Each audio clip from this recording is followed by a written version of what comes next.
Assalamualaikum warahmatullahi wabarakatuh. Alhamdulillahilladzi hadana lihadzal din wa ma kunna linahtadiya laula an hadanallah. Wassalatu wassalamu ala nabiyyina nabiyil ummah Muhammad ibn Abdillah wa ala alihi wa ashabihi wa man ihtada bihadihi ila qiyamis saah, amma ba'd.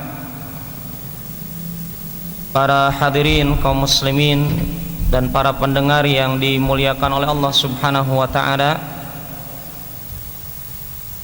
alhamdulillahirabbil alamin. Di bulan Dzulqa'dah ini kita masih senantiasa diberikan limpahan nikmat oleh Allah Subhanahu wa taala,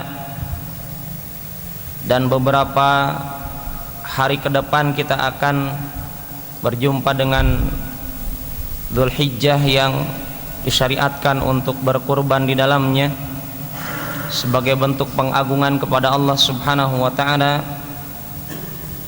Dan kita berharap masing-masing kita berniat untuk beribadah kurban, jangan sampai menjadi korban dari adat istiadat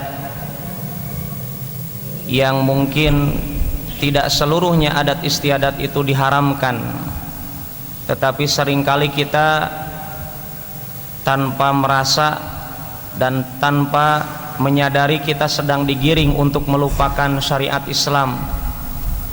Contoh konkretnya adalah ketika 10 Dzulhijjah yang mestinya kita berkurban menyembelih kambing,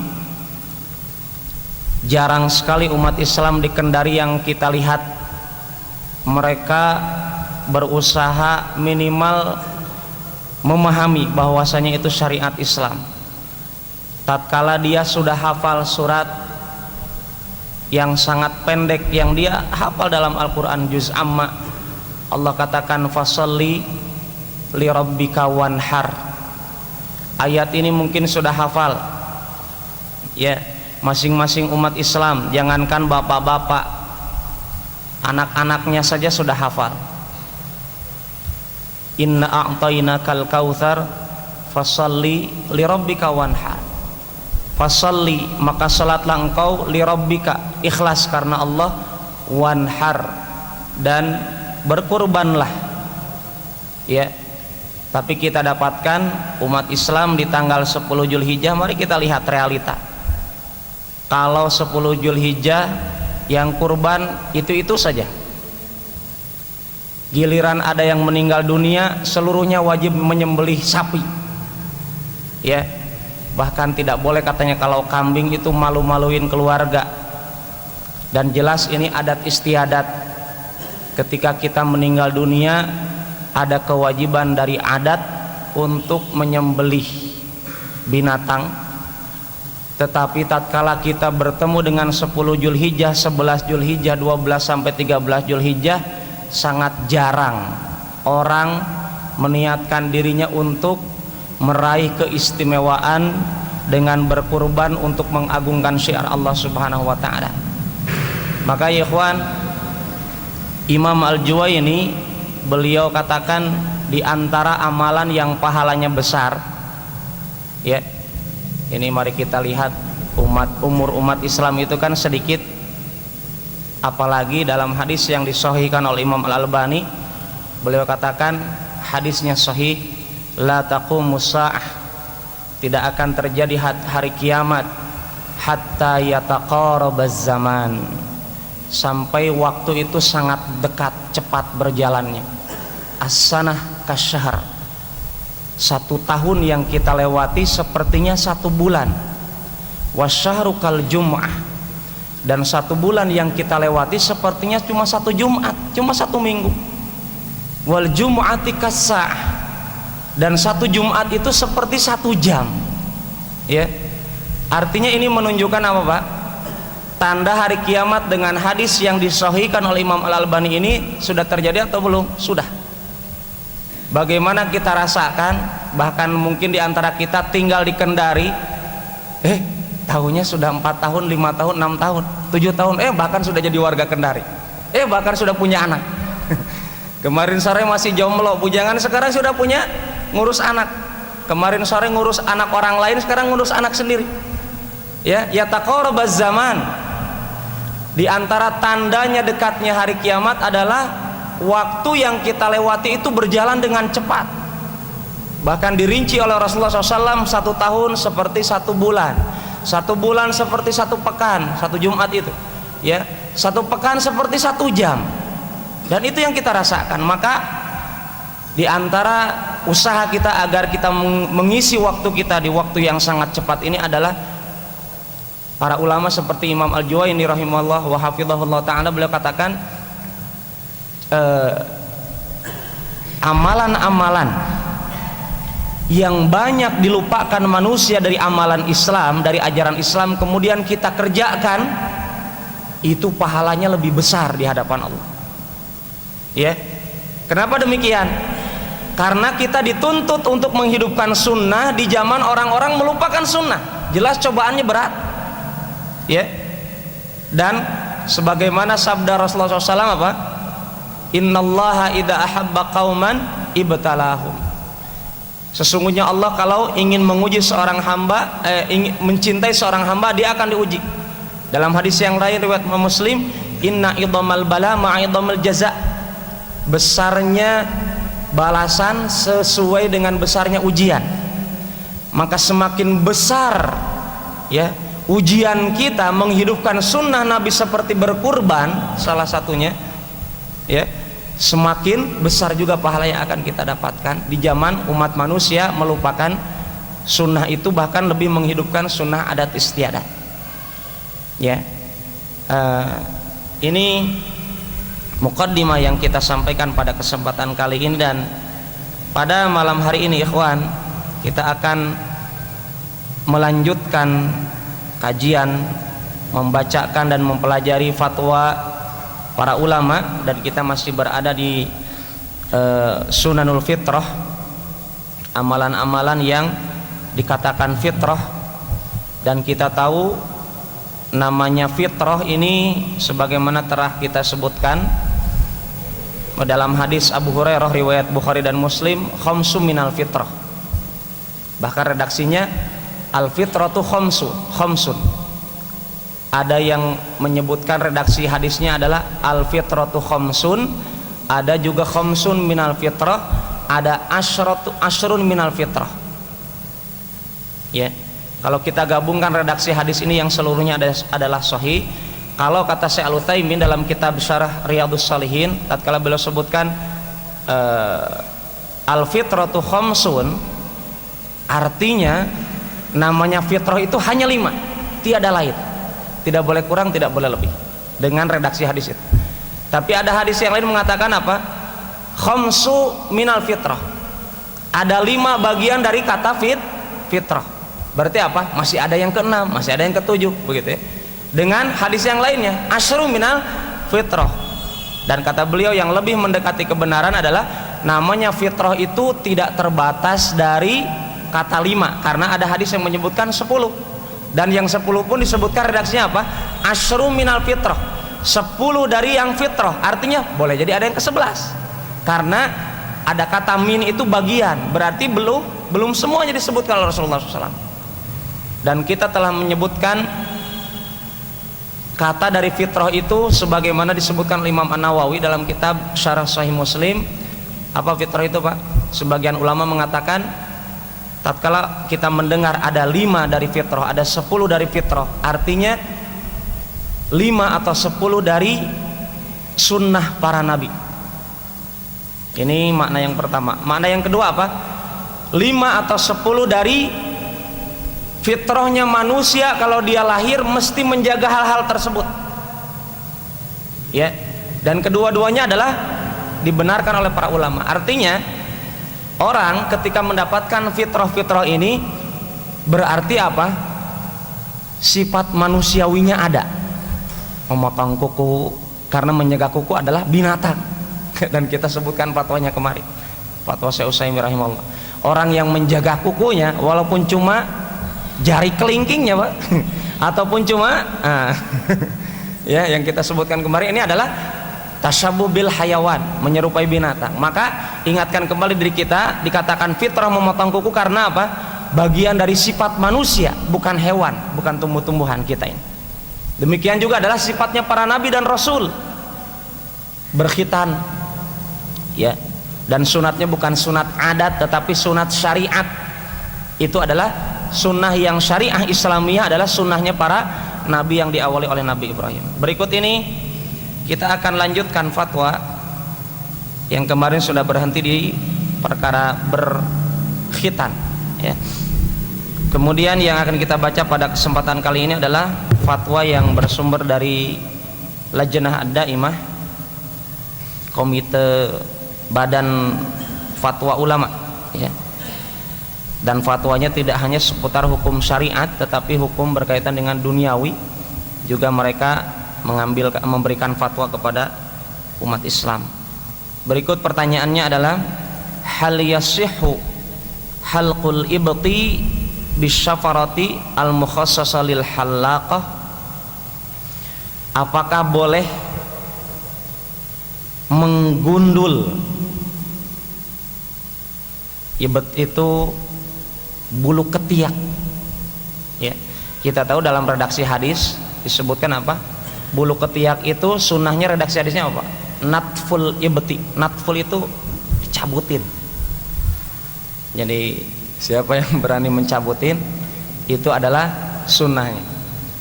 Dan kita pernah dapatkan penjelasan dari Imam An-Nawawi Syarah Sahih Muslim, beliau katakan kisahnya Imam Asy-Syafi'i. Pernah didapatkan di antara muridnya melihat Imam Syafi'i ada alat ya untuk membersihkan bulu tetapi tidak dicabut. Imam Syafi'i rahimahullah beliau katakan apa? Aku tahu namanya mencabut itu sunnah. Tapi karena Rasulullah mengatakan apa? Wa natful ibti.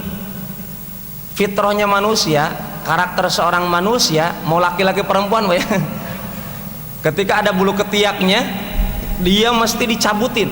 Kata Imam Asy-Syafi'i rahimahullah, beliau katakan, aku tahu itu sunnah tetapi aku dapatkan fisikku ini lemah, maka beliau katakan, maka aku cukur itu tidak pakai dicabutin lagi. Artinya dengan kalimat ini beliau katakan apa? Waktu dulu masih muda aku ini biasa mencabuti itu bulu ketiak. Karena apa? Ingin menghidupkan sunnah Rasulullah SAW. Adapun sekarang kondisi sudah tua, maka beliau cukur. Ini maka di sini ada pertanyaan, bolehkah menggundul rambut ketiak ya, bulu ketiak bisyafaratil mukhassasa lil halaqah, dengan alat yang digunakan khusus untuk menggundul? Mungkin kalau kita dapatkan saat ini ada mesin Pak ya, seperti mesin untuk mencukur kumis, nah, dipakai juga untuk ini kan ada yang pisaunya tajam ya, yang pakai baterai. Nah, itu alat-alat kontemporer saat ini. Boleh nggak memakai itu? Artinya tidak pakai praktek dicabut lagi ya. Maka Lajnah Daimah rahimahumullahu jami'an, mereka mengatakan, para ulama mengatakan yajuz, diperbolehkan ya. Li'annal matlub, dikarenakan yang dituntut dari kita ketika ada bulu ketiak itu apa?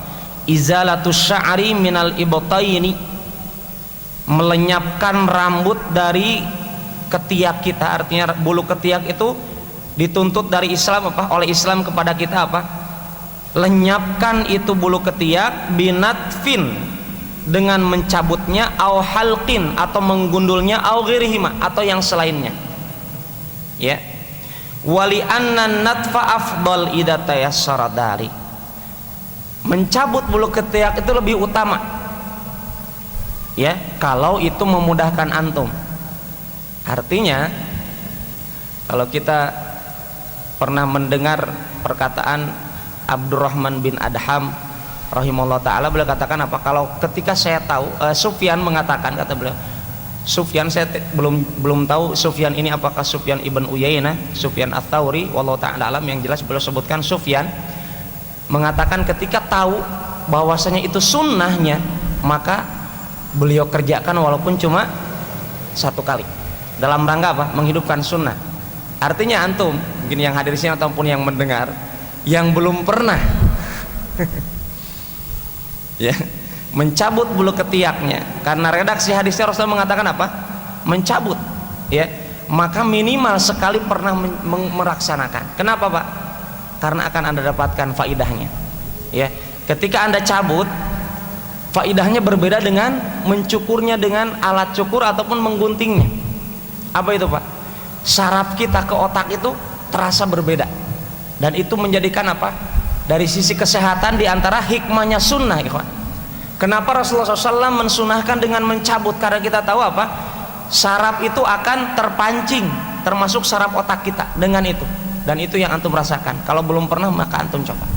Wallahu ta'ala alam. Artinya itu diantara hikmah pelajaran kenapa sunnah Rasulullah SAW adalah dengan mencabutnya. Adapun dengan yang tidak mencabut pun tidak masalah, tetapi mencabut jelas lebih utama.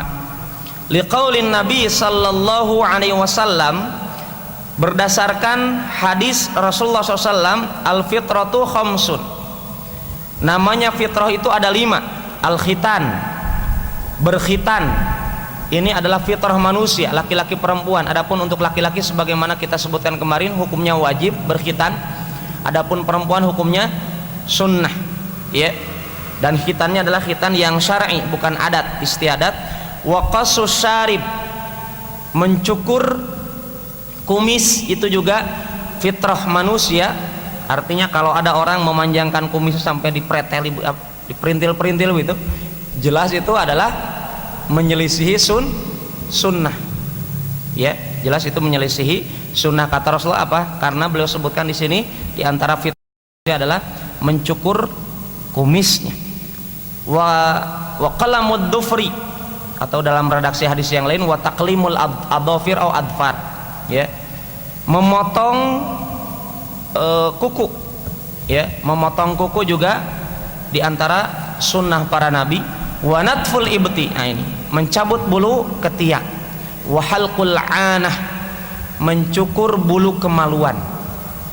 Di sini saya browsing di internet Pak, artinya mengingatkan umat Islam bagi yang malas mencukur bulu kemaluan. Yang malas mencukur bulu kemaluan, ada binatang ini Pak, bukan yang bawah. Ini yang kita dapatkan, ya. Binatang ini dinamakan oleh ulama kedokteran namanya Pediculasis pubis, kutu kelamin. Jadi ada kutu di kelamin kalau tidak dicukur. Yang ini menyebabkan gatal-gatal, ya. Ukurannya tidak sebesar ini jelas, ya.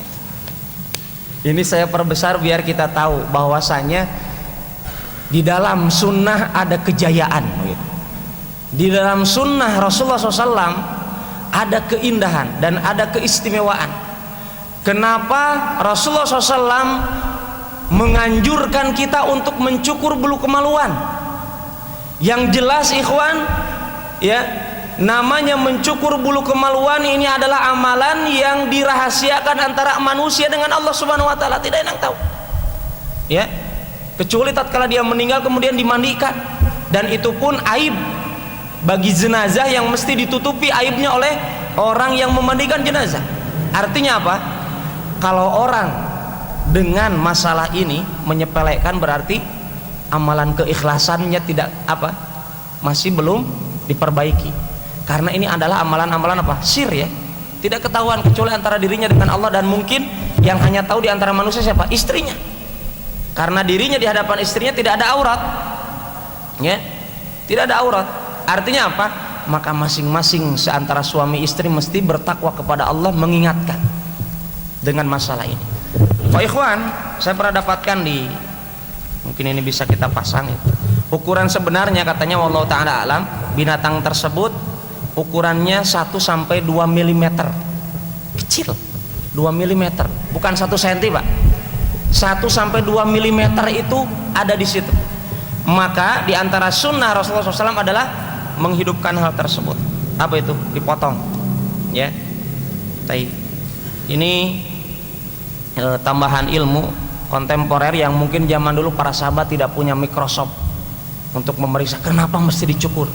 Tetapi para sahabat kita dapatkan mereka tidak pernah menanyakan kenapa. Selama Rasulullah yang bersabda sebagaimana perkataan Abu Bakar As-Siddiq, kalaulah yang mengabarkan itu Rasulullah SAW, innahu shadaq, sungguh jelas Rasulullah adalah benar. Tatkala beliau katakan kalimat ini apa kapan? Tatkala orang-orang kafir Quraisy mengatakan kepada Abu Bakar As-Siddiq di pagi hari apa? Hei teman kamu itu, kepada Abu Bakar As-Siddiq radhiyallahu anhu warḍah, teman kamu itu Rasulullah SAW katanya apa? Malam hari tadi melaksanakan apa? Isra Mi'raj, ya, dari Masjidil Haram ke Masjidil Aqsa, kemudian ke langit tertinggi, kemudian pulang lagi pagi hari. Katanya apa? Kata Abu Bakar, kalaulah benar berita itu sampai kepada kalian dari lisan Rasulullah SAW, shadaq, benar. Maka jelas Abu Bakar diberikan julukan oleh Allah Subhanahu wa taala dengan julukan As-Siddiq, yang membenarkan Allah dan Rasulnya. Kemudian pertanyaan selanjutnya masih kepada Lajnah Daimah adalah, hal yajuz, bolehkah lirrajul, untuk seorang lelaki, ya, dan sebenarnya tidak mesti lelaki, tetapi ini pertanyaannya sepertinya wallahu ta'ala adalah yang bertanya seorang lelaki, bolehkah seorang lelaki an yasta'mil muzila sya'r, menggunakan zat atau alat melenyapkan rambut, fi izalatin, untuk melenyapkannya, mithlu sya'ril ibti, seperti melenyapkan rambut bulu ketiak, wa sya'rul anah, ataupun bulu kemaluan. Artinya yang saya ketahui wallahu ta'ala alam, sekarang ada krim, alat krim ya, yang kalau dibalurkan itu bisa melenyapkan bulu. Nah, kurang lebih pertanyaannya seperti itu.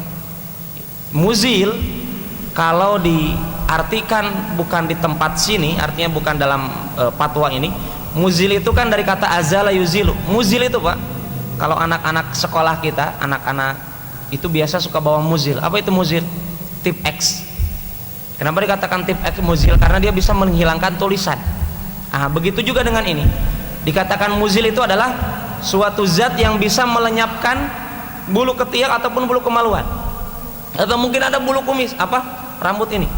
Tetapi Syekh Utsaimin beliau katakan namanya mencukur itu adalah, redaksi hadisnya adalah qasus syarib, mesti dicukur di sini, tidak boleh pakai alat itu. Maka di sini penanya menanyakannya dua perkara saja, masalah bulu ini ketiak dengan bulu kemaluan, apakah boleh dengan bahan tersebut. Maka Lajnah Daimah, para ulama di sini mengatakan na'am yajuzu dzalika fi izalati sya'ri ibtihi wa anatihi, boleh. Jadi diperbolehkan hal tersebut, dan kita tahu tatkala dilenyapkan qadarullah, Allah juga menakdirkan boleh jadi tumbuh lagi, tetapi itu memudahkan orang, ya. Dan ini fatwa ulama membolehkan. Selanjutnya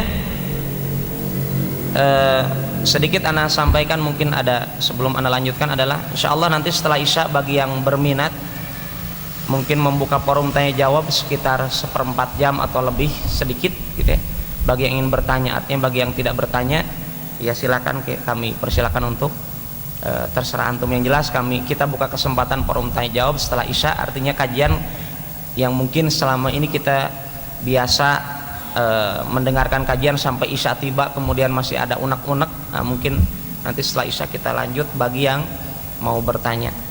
Wallahu ta'ala alam. Kemudian kita baca dulu fatwa selanjutnya, adalah pertanyaannya panjang, lebih panjang daripada jawabannya, masih dari Lajnah Daimah. Ma hukmu isti'mali ba'dil mawadil kimawiyah awil adwiyah litatwili sya'ril lihyah aw man'i tasaqutiha. Apakah hukum menggunakan beberapa obat kimia, materi kimia atau obat-obatan untuk memanjangkan jenggot? Ada yang berbunyi? Yang mana ini? Salah satunya. Ya. Apakah hukum menggunakan obat, baik dia kimia atau tidak, di sini umum, ya, untuk memanjangkan jenggot atau mencegah jenggot berjatuhan? Wallahu taala alam. Tapi ini pertanyaannya ada jenggot yang kasusnya berjatuhan, Pak. Ya. Wallahu taala alam. Jelasnya sebabnya karena kata penanya apa? Haitsu inna hunak ay haitsu anna hunaka al-katsiru minal ikhwah tatasaqat lihiyatuh. Karena di sana katanya banyak ikhwah jenggotnya berjatuhan. Ini, Pak. Karena ada realita di masyarakat, mereka ingin menghidupkan sunnah, tapi subhanallah sunnahnya berjatuhan. Nah, ini saking ingin berusahanya, boleh tidak pakai obat gitu. Au anna juz'an min lihiyatihi lam yanbut ba'd. Jadi itu jenggotnya belum tumbuh-tumbuh dari sebagian bagian jenggotnya. Jadi ada yang Allah takdirkan jenggotnya itu lebat, juga ada yang jenggotnya adiknya yang lebat, jadi sedikit sekali. Bahkan mungkin kalau kita lihat dari jauh dia sepertinya tidak ada jenggotnya, tapi tatkala dekat, oh ada ji, cuma 1, 2, 3, 4 begitu. Ya, artinya ini takdir ikhwan, ya. Tetapi antum jangan pernah menyepelekan sedikit apapun itu sunnah. Karena apa? Rasulullah SAW mengatakan la tahqiranna minal ma'rufi syai'an. Jangan pernah meremehkan al-ma'ruf, al-Islam sedikit pun, sekecil apapun itu. Kalau itu jenggot dia niatkan untuk menghidupkan sunnah, jelas itu jelas utama, ya. Nah ini ada orang yang jenggotnya tidak tumbuh-tumbuh dari sebagian lokasi yang mestinya tumbuh jenggot katanya. Allah taala alam. Yang jelas ada begitu. Aw anna hunaka man yasta'mil hadhil adwiya likay yanbutul lihya li awwali marrah. Juga ada kasus beberapa ikhwah menggunakan obat-obatan agar tumbuh jenggot di awal pertama kali. Tatkala jenggotnya sudah tumbuh dengan obat tersebut, obatnya ditinggalkan. Artinya hanya sarana memancing. Tatkala pancingannya sudah ada, sudah dibiarkan. Boleh tidak? Fahal hadal jaiz am la? Apakah hal ini dibolehkan atau tidak? Afiduna barakallahu fikum. Mohon kami mendapatkan jawabannya. Semoga Allah memberkahi Anda semuanya. Lajnah Daimah menjawab, ya juz, ya, diperbolehkan akhdul ilajul ladzi yamna' tasaqut sya'ril lihyah. Diperbolehkan mengambil tindakan pengobatan terapi untuk mencegah jenggot berjatuhan. Jadi subhanallah, dalam rangka menjaga sunnah, ya, silakan antum obati kalau betul itu menjadikan sebab antum dapatkan jenggotnya berjatuhan. Amma akhduhu litatwiliha, adapun ada orang sudah dapat jenggot tapi ingin memanjangkan jenggotnya dengan obat-obatan, fa innahu ghairu masyru', tidak disyariatkan. Ya, artinya ketika antum sudah punya jenggot segitu-gitunya, ya sudah, karena memanjakannya tidak disyariatkan, li'annahu minat takalluf, itu membebankan diri, ya, yang tidak mesti dikerjakan. Alladzi ma anzalallahu bihi min sultan, karena Allah tidak pernah memerintahkan hal tersebut. Jadi berkaitan dengan menjaga jenggot kita tatkala kasusnya adalah berjatuhan, tidak masalah kita rawat dengan pakai terapi obat-obatan. Kalau memanjangkannya, ya itu jelas tidak disyariatkan. Wallahu ta'ala alam. Kemudian selanjutnya adalah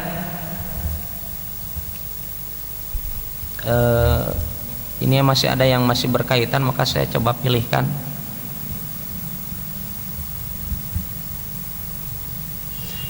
Berkaitan dengan rambut, di sini ada fatwa dari Lajnah Daimah juga tentang rambut. Ma huwal haddu li sya'rir rijal wan nisa qasran wa tula. Apakah batasan, ya, batasan rambut bagi wanita atau laki-laki, baik panjang atau pendeknya?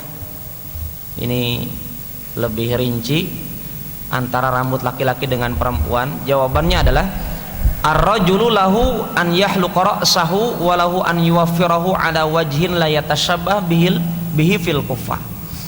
Seorang lelaki boleh menggundul rambutnya atau memelihara rambutnya selama tidak menyerupai orang kafir, ya. Dan kita dapatkan berkaitan dengan menggundul rambut, Pak. Oh, makanya tadi saya tambahkan ini. masalah cukur-cukur rambut. Yang diharamkan begini, yang sudah jelas. Siapa yang pernah begini? Alhamdulillah tidak pernah. Ini al-qaza'. Ini ada Mas Ali yang suka cukur-cukur rambut temannya. yang suka punya lahan rizkinya dari barbershop itu ya. Lahan mencukur rambut, jangan pernah mencukur rambut sebagian ditinggalkan sebagian. Ini al-qaza'. Ini mungkin gambarnya tidak terlalu besar. Al-qaza itu diharamkan adalah rambutnya dicukur, tapi nanti dicukurnya ada sengkedan sawah itu. Nah, di sini seret begitu. Ada yang di sini kayak jalan tol gitu. Ada yang bulat-bulat. Nah, artinya jelas ini diharamkan karena Rasulullah mengatakan apa? Naha anil qaza', ya. Hadisnya Bukhari Muslim, ya. Naha anil qaza'. Rasulullah mencegah, mengharamkan dosa besar ini, Pak. Dan yang mencukurnya kalau direquest sama pemilik rambut dengan praktek ini jelas dia ta'awun 'alal itsmi wal 'udwan, diharamkan tolong menolong dalam perbuatan yang dosa dan permusuhan. Ini memusuhi Allah dan Rasul. Jelas diharamkan dan termasuk dosa besar, maka ini yang diharamkan, ya. Adapun di sini disebutkan oleh Lajnah Daimah, mereka memfatwakan mencukur rambut dengan menggundulnya sekalipun dibolehkan. Kemudian antum dapatkan larangan kasus menggundul rambut tatkala itu tasyabuh dengan orang khawarij. Bisa dipahami, ikhwan?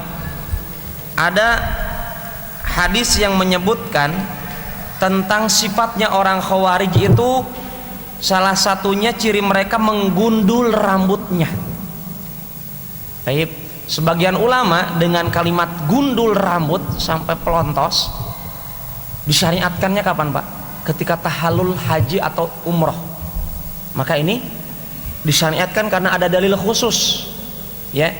Maka dalil ini menggundul rambut ketika didapatkan ada orang-orang khawarij menggundulnya, maka para ulama menyebutkan seperti Imam Al-Qurtubi rahimahullah ta'ala, beliau katakan ketika Rasulullah mengatakan ciri mereka orang khawarij itu, orang khawarij yang bagaimana, Pak? Orang-orang yang tidak taat kepada pemerintah yang muslim, yang menghalalkan darah orang muslim, ya. Sebagaimana orang yang membunuh siapa? Utsman ibn Affan, itu adalah orang khawarij.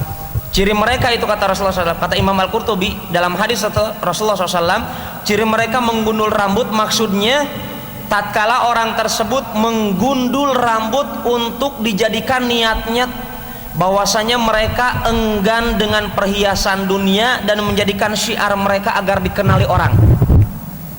Dengan gundul-gundulan itu mereka agar dikenal, oh bahwasanya mereka karakter khawarij, maka ini diharamkan, ya. Adapun kalau orang tersebut menggundulnya saja, maka ini tidak masalah tanpa niat agar tidak niat tasyabuh dengan orang khawarij. Berdasarkan hadis riwayat Imam Abu Daud, ihliquhu kullahu awitrukuhu kullahu, bersihkan rambut seluruhnya atau tinggalkan seluruhnya. Tetapi hadis ini pun kita dapatkan ada dikhususkan dengan hadis yang lain, tatkala ada seorang sahabat yang gondrong. Mungkin ada umat Islam juga yang mencontoh hadis ini, apa? Dibiarkan rambutnya sampai panjang-panjang, mirip dengan perempuan. Maka mesti dikhususkan apa? Rasulullah SAW pernah disebutkan rambutnya sampai mana? Sampai pundaknya, ya. Artinya apa? Di sini antara hadis yang satu dengan yang lain digabungkan. Jangan dibiarkan seperti perempuan. Karena apa? Rasulullah melarang kita bertasyabuh dengan perempuan. Nah, maka di sini Lajnah Daimah menyebutkan rambut itu boleh dengan kalimat al-halaq ataupun qas, dengan mencukurnya ataupun dengan menggundulnya, dengan catatan tidak ada niat seperti orang khawarij. Tetapi sebagian ulama mengatakan apa? Untuk selamatnya jangan apa? Jangan pernah menyerupai orang-orang khawarij menggundul seluruhnya kecuali ada syariatnya ketika umroh ataupun haji, ketika tahallul. Demikian juga yang dikuatkan oleh Imam Ibnu Taimiyah. Beliau katakan sebagian ulama ketika mengatakan itu adalah makruh, menggundul rambut sampai bersih itu dimakruhkan, Kata beliau apa? Dalil yang menunjukkan makruh ini adalah bagi orang yang meyakini bahwasanya hal tersebut sebagai bentuk taqarrub ilallah sebagaimana yang dikerjakan oleh orang Khawarij. Maka bagi antum maka mencukur rambut silakan, tetapi jangan dengan bentuk qaza seperti tadi, sebagiannya ditinggalkan sebagian yang lain, ataupun menyerupai wanita dibiarkan begitu saja, ataupun menyerupai orang Khawarij, itu diharamkan karena diniatkan untuk syuhrah, untuk ta'abbudi. Maka niatnya apa? Niatkan mencukur rambut sebagaimana umumnya umat Islam saat ini apa? Merapihkannya, memendekkannya, ya. Adapun ketika menggundul kapan? Ketika umrah ataupun ketika haji, wallahu taala alam. Kemudian wa yata'ahaduhu bitandib wa tandim al-muwafiq lis-sunnah. Hendaklah dia senantiasa menjaga rambutnya dengan membersihkannya dan menertibkannya sesuai sunnah. Walahu qassuhu. Nah ini kata Lajnah Daimah, seseorang lelaki itu, lelaki ataupun wanita di sini, afwan untuk laki-laki ini afwan.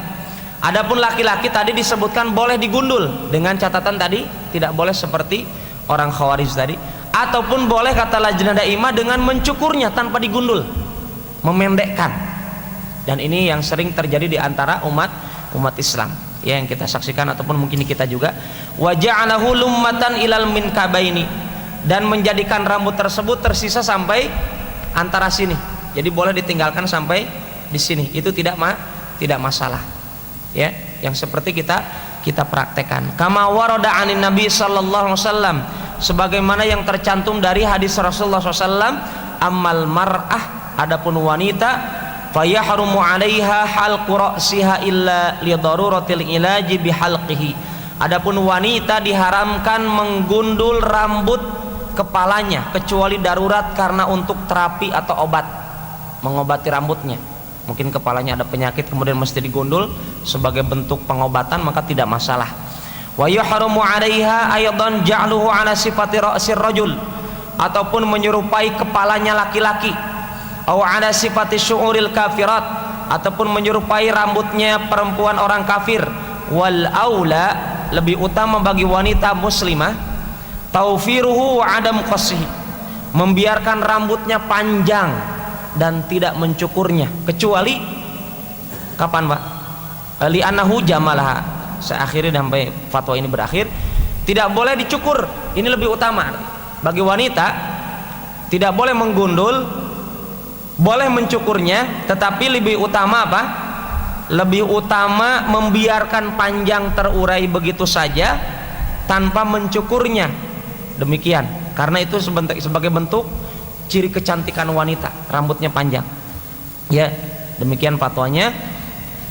Dan ana tambahkan, kecuali wanita tersebut apa Pak? Kecuali ketika tahallul, umrah ataupun haji. Kita dapatkan wanita diharuskan untuk mencukur rambutnya maudhi'ud dhufur, sepanjang ini, ya.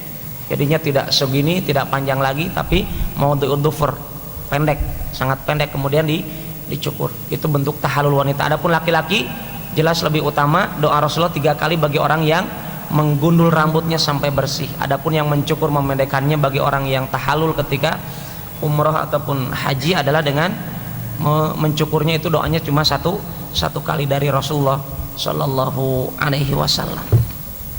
Kemudian anak tambahkan mungkin sampai tibanya waktu isya insyaallah, berkaitan dengan bagaimana hukumnya melenyapkan rambut yang ada di tangan atau di kaki. Nah, ini yang punya bulu rambut dan bulu kaki. Di sini ada fatwa dari Imam Ibn Utsaimin rahimahullah taala, in kana katsiran fala ba'sa min izalatih. Kalau rambut tangan dan kakinya itu sangat banyak, maka tidak masalah dihilangkan. Ya, kalau sangat banyak, artinya nanti kalau dibiarkan seperti ya lebat sekali begitu, maka karena ana lihat Pak di internet ada beberapa kasus, ya, sebagaimana yang pernah disaksikan sendiri, mungkin antum juga, ada orang yang rambutnya dari lahir lebat sekali, mirip binatang. Nah, ini yang dimaksudkan Syekh Utsaimin. Kalau rambut seperti kita ini begini tidak perlu. Beliau katakan kalau betul-betul banyak, ya, maka tidak masalah dihilangkan. Artinya ikhwan, ada laki-laki yang Allah takdirkan rambutnya lebat di mana-mana, sampai ininya panjang di sini di wajahnya, maka tidak masalah. Kasusnya apa? Mempersulit dia dapat wanita, betul tidak? Akhwatnya siapa yang tidak itu? Artinya bayangkan seorang akhwat walaupun dia solehah mungkin takut-takut juga lihat begitu. Maka inilah fatwa Syekh Utsaimin berlaku. Beliau katakan apa? Boleh melenyapkan hal tersebut. Sebagaimana kita dapatkan penjelasan Syekh Utsaimin, Pak, ada kasus-kasus pengecualian. Apa itu contohnya? Ada seorang anak kecil, kata Syekh Utsaimin dalam Syarah Riyadhus Shalihin, beliau katakan waktu lahir itu sudah dihitan. Beliau saksikan, wa ra'aitu bi ainayya, beliau sebutkan dalam redaksi penjelasannya, aku saksikan sendiri dengan mata kepalaku, kata Syekh Utsaimin. Kita dapatkan Syekh Utsaimin Allah takdirkan mata fisiknya tidak buta seperti Ibn Bas, kita dapatkan beliau buta ya dalam usia berapa belasan tahun itu. Kalau Syekh Utsaimin beliau katakan saya saksikan sendiri ada anak kecil ketika lahir itu sudah dihitan, maka beliau katakan apa? Kalaulah sudah dihitan dengan takdir dari Allah, maka tidak perlu dihitan lagi karena sudah dihitan oleh Allah dengan takdir itu, kata beliau. Ya, ini mustasnayat, jelas pengecualian. Sebagaimana kata Imam Malik, ada kasus-kasus wanita mengandungnya sampai 4 tahun. Ya, artinya ini, dan itu tidak penyakit, Pak. Lahir di usia sudah 4 tahun mengandung, bukan 4 bulan. Ya, tahunan itu. Dan itu terjadi, jelas itu pengecualian. Nah, ini pengecualian kalau ada orang fisiknya berpisik gondrong gitu bulunya di mana-mana, maka tidak masalah dilenyapkan. Li'annahum masyuh, karena itu adalah menjijikkan, bikin orang tersebut ditakuti orang. Ya. Wa in kana adiyan fa inna min ahlil ilmi man qala innahu la yajuz.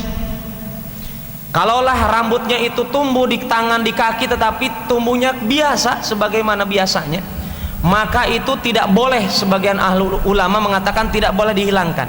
Li'anna izalatahu min taghyiri khalqillah azza wajalla, karena melenyapkannya adalah bagian daripada merubah ciptaan Allah dan itu diharamkan jelas.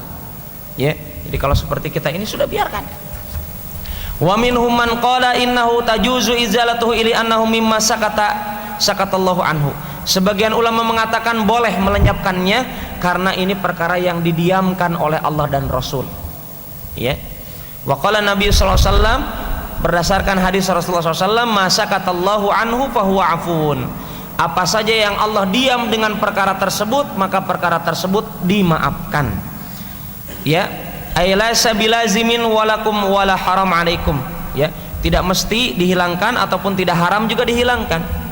Wa qala haula, para ulama mengatakan asy'uru tanqasimu ila thalathati aqsam. Rambut yang ada di tubuh kita ini terbagi 3. Mana syara' ala tahrimi akhdhihi. Ada dalam Al-Qur'an hadis yang diharamkan mengambilnya. Mana syara' ala tarabi akhdhihi. Ada dalam Al-Qur'an hadis yang diwajibkan mengambilnya, artinya melenyapkannya. Yang ketiga, masa kata anhu, apa yang didiamkan oleh Al-Qur'an hadis untuk diambilnya. Ya, artinya boleh diambil, boleh tidak. Famana syara' ala tahrimi akhdhihi fala yu'khad. Apa saja yang disyariatkan oleh Islam diharamkan untuk mengambilnya, maka jangan diambil. Contoh, lihiyatur rajul, jenggotnya laki-laki jangan pernah diambil, mau dicukur mau dirapihkan tidak boleh. Wa namsul hajib lil mar'ah war rajul, ya, mencukur alis laki-laki perempuan. Maaf, ini saya ingatkan kepada wanita-wanita ketika hari pertama pernikahan, berapa banyak wanita-wanita bersolek kemudian alisnya ini katanya ketebalan, dicabutin sebagian, diharamkan. Termasuk perkara dosa besar, mau laki-laki mau perempuan. Ya, tatkala mencabut bulu alisnya ini ada hadis Rasulullah SAW tentang al-munammisah. Al-munammisah adalah seorang wanita yang mencabut bulu alisnya, dan ini masuk kategori juga perempuan dan laki-laki, diharamkan. Maka biarkan itu bulu alis, ya, dan jenggot bagi laki-laki. Adapun yang diperintahkan untuk mengambilnya al-ibad wal anah wasyarib lirrajul, bulu ketiak laki-laki perempuan, bulu kemaluan laki-laki perempuan, kumis khusus laki-laki, ya, mesti diambil. Wa masakata anhu fa innahu afuun. Adapun yang didiamkan maka dimaafkan. Contohnya itu bulu tangan-tangan dan betis dan kaki, ini didiamkan dengan pembagian ini. Adapun, ya, kalaulah wanita, Pak, ada jenggotnya ataupun kumisnya diwajibkan untuk dilenyapkan kalau itu wanita. Demikian fatwa ini, semoga bermanfaat. Wallahu ta'ala a'lam bishawab. Subhanakallahumma rabbana bihamdika asyhadu an la ilaha illa anta astaghfiruka wa atubu ilaik. Assalamualaikum warahmatullahi wabarakatuh.